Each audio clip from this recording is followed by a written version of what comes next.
Welcome to Health Politics with Dr. Mike McGee, a weekly program exploring important trends in health.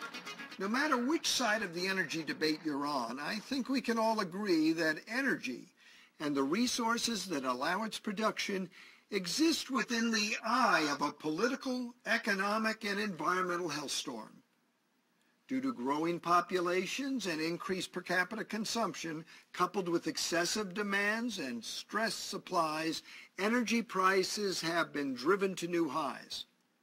Most believe that technology and more informed global policy will lead us through this complex minefield. But the imbalance between supply and demand and the increasing politicizing of oil have created a greater sense of urgency and a growing, intense desire to cut our reliance on the Middle East for energy. There is suddenly a new focus on finding energy options, preferably local ones. And in all of that talk, an old energy option is resurfacing as a legitimate contender. Yes, coal is back, and it's getting a new look, but not in the way you might think.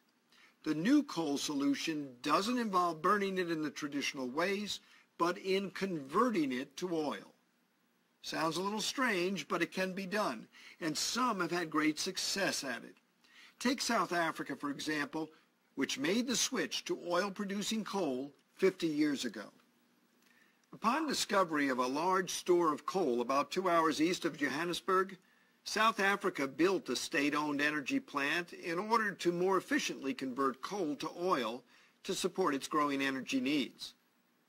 When oil prices soared in the 1970s, South African officials decided to take things to the next level.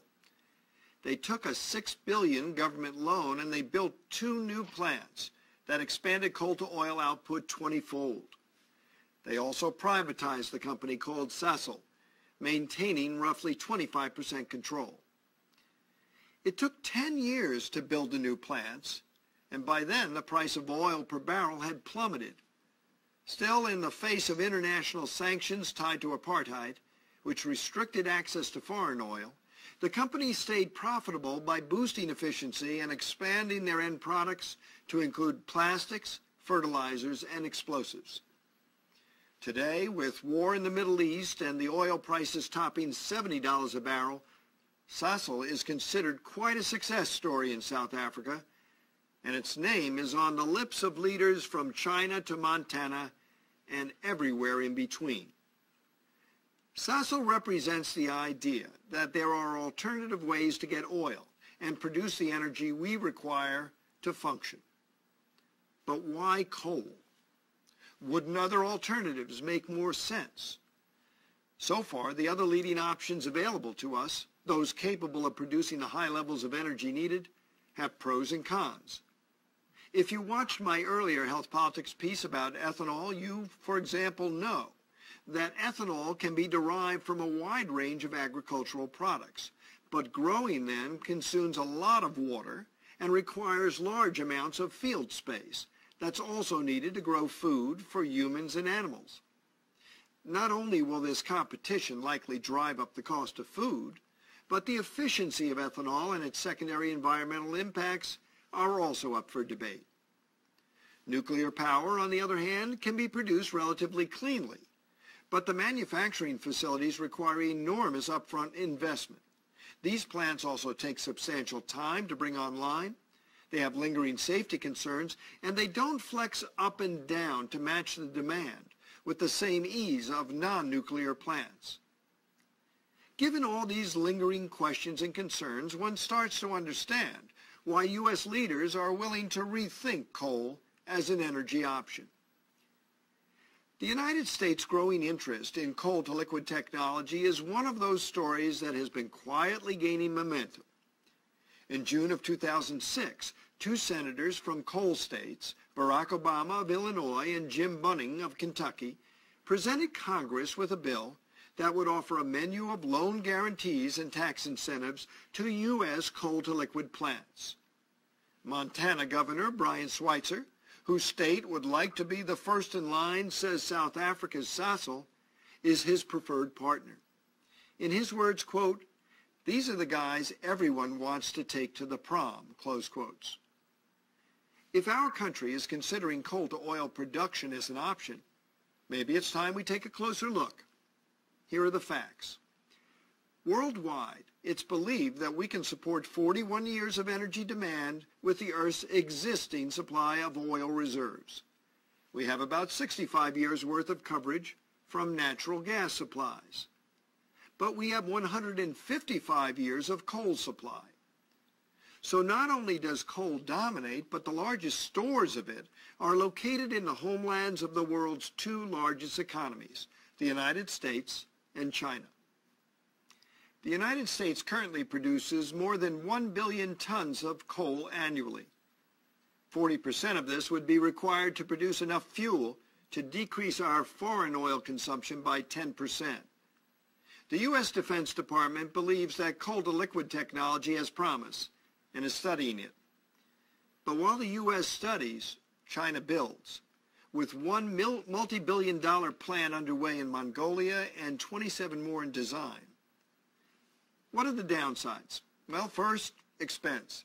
To build a plant that could provide 160,000 barrels of oil equivalent per day, enough to supply U.S. oil needs for one day, would cost $12 billion. The second issue involves legitimate environmental concerns.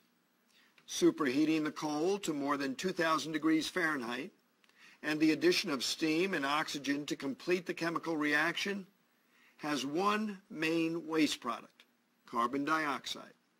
Studies show that traditional production and utilization of oil generates roughly 28 pounds of carbon dioxide per gallon, while the liquid coal equivalent emission is nearly 50 pounds.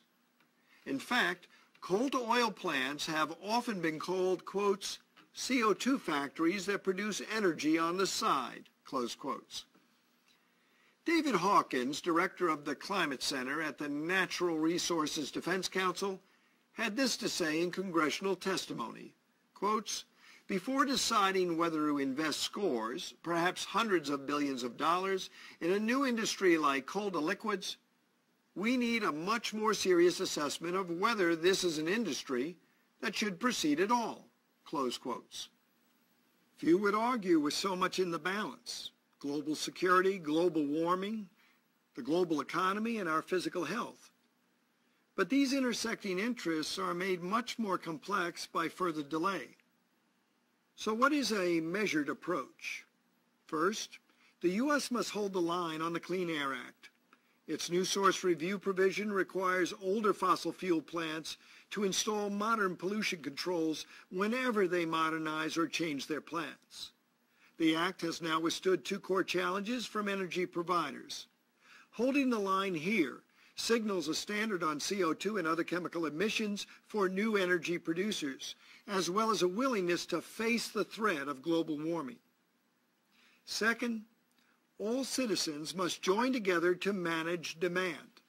The more we manage demand, the more time we buy to allow our elected leaders the opportunity to pursue correct solutions, and our scientists and engineers the opportunity to create advances that expand our options. Translation: each of us needs to do our share in conserving energy. Third, we must push technology. Coal-to-liquid leaders like those from South Africa's Sasol believe that new advancements will decrease CO2 emissions by 10% within 10 years, and much greater reductions will soon follow. It makes sense to give them a chance to prove it. Finally, we should never put all of our eggs in one basket. Energy is a global imperative, and as we look at alternatives in the short and medium term, coal-to-liquid, ethanol, and nuclear energy all have a role to play. For Health Politics, I'm Mike McGee. Thank you for watching Health Politics with Dr. Mike McGee. If you're accessing Health